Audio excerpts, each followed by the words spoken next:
અમારી યુટ્યુબર ચેનલમાં તમારું સ્વાગત છે। આજે જો અમારા કરહની ઘઉં વાડે છે રૂનાભાઈ, રમેશભાઈ, કોંતુભાઈ, જોગિયાભાઈ। આ અમારા ડોહોની હારણ છે।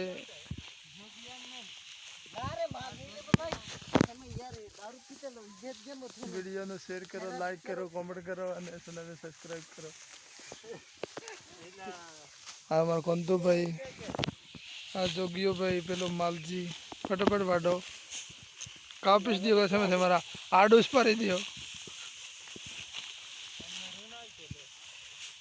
જો આ કેટલી મોટી છે ખેતર।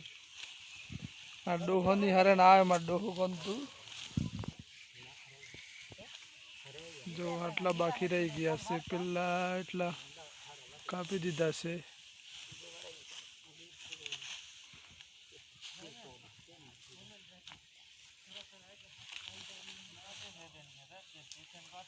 બેજના બધવા ઉપર છે બીજા કાપ જો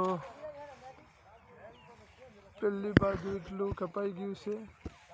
લક્ષ્મણભાઈ ઊભા છે બાજુ, આ બાજુ બાકી રહ્યું છે, આટલું બાકી છે।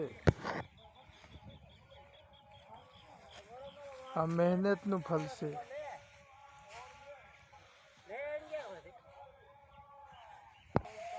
આ તો ટાળીને કેમ નું કરી માલજી।